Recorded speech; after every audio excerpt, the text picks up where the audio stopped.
Well, it seems like we're going to be seeing our second named storm of the year in the Atlantic. We do have a disturbance here. Now, right now, this disturbance has a 20% chance of formation in 48 hours and 60% in 5 days. Now, even though this is fairly low for disturbance, the prime time for it to form up is actually outside of this 5-day area here. I think that once it gets into the Caribbean Sea, it'll have a better time forming. And I'll show you guys why later. But first, let's take a look at what the National Hurricane Center has to say for this system. A tropical wave located over the eastern tropical Atlantic is producing a large area of disorganized showers and thunderstorms. Environmental conditions appear conducive for development of this system over the next few days, and a tropical depression could form during the early to middle part of next week, while it moves slowly westward, 15 to 20 miles an hour, over the tropical Atlantic and approaches the Windward Islands.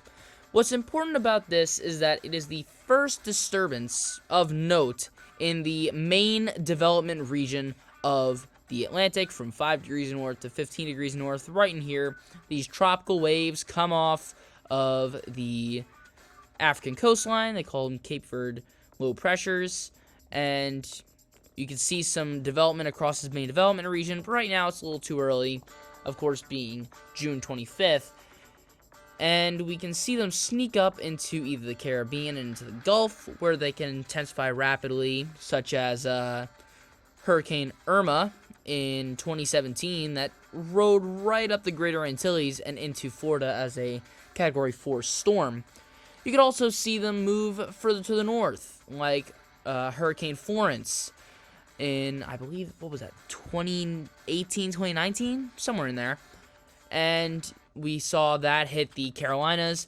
They could also just work their way up the Lesser Antilles, up the Bahamas, and take the coastal route, which doesn't happen as often, but can happen if a high pressure sets up right. So the main development region is a key part of the Atlantic hurricane season. So our first disturbance there is a good sign that we could start to see the Atlantic start to become hyperactive here very, very soon. Now, let's start off here with the GFS.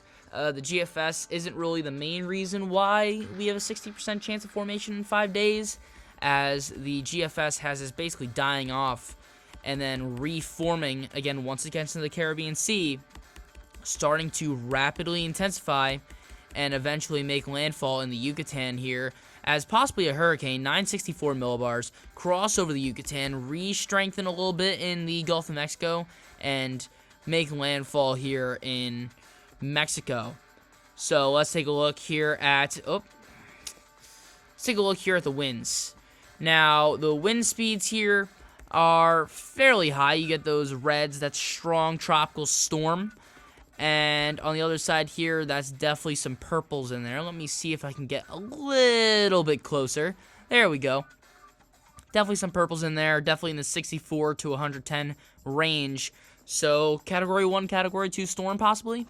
So, we could see, again, right as it enters the Caribbean here, you can see that it starts to form up.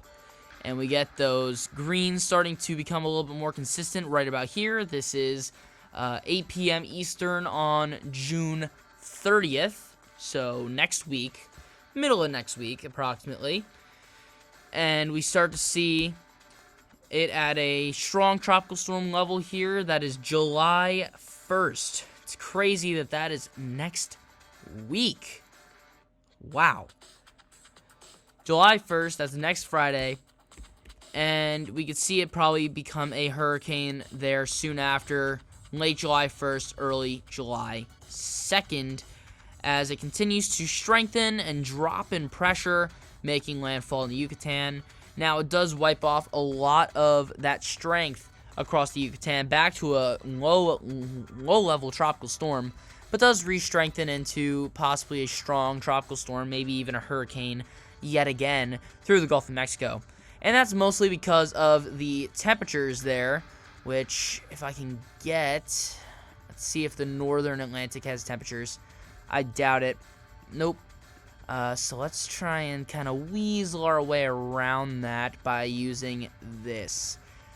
So 2-meter temperature.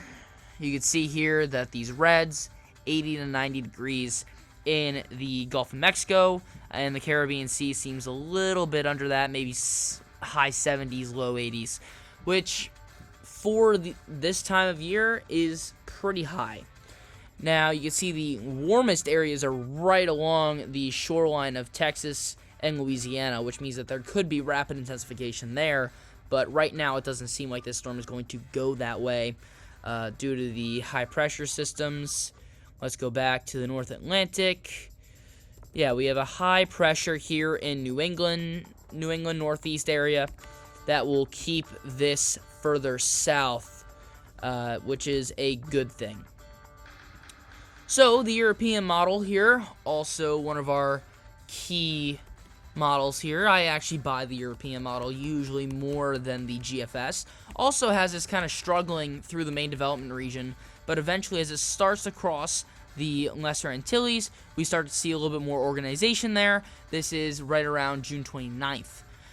And then as this system moves across, we have this very far south, almost in Venezuela, and actually crosses the northern tip of Colombia, and we can see it start to gain more strength there as it approaches Nicaragua and Honduras, and kind of straddles the coastline of Central America until it eventually runs into the mountains of southern Mexico and starts to wear out. Now, in this scenario, that initial high pressure is, I believe, a little further south. Let's go here, 2 p.m. on June 28th. So, let's see here, 2 p.m. on June 28th. Let's see, you have that high pressure, maybe it's a little bit weaker. Actually, no, but just slightly further south, which can make a pretty big difference.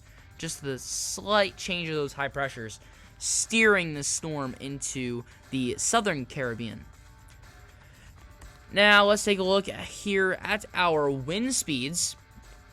You can see yet again, once the system gets into the Caribbean, it will strengthen much more. Starting to see those greens there. Tropical storm strength here right around 2 p.m. on June 30th. Which I believe is right around the same time as the GFS. But you can see the differences there, just a little bit further to the east on the GFS, I believe. Just slightly to the east, and a little bit weaker on the GFS too.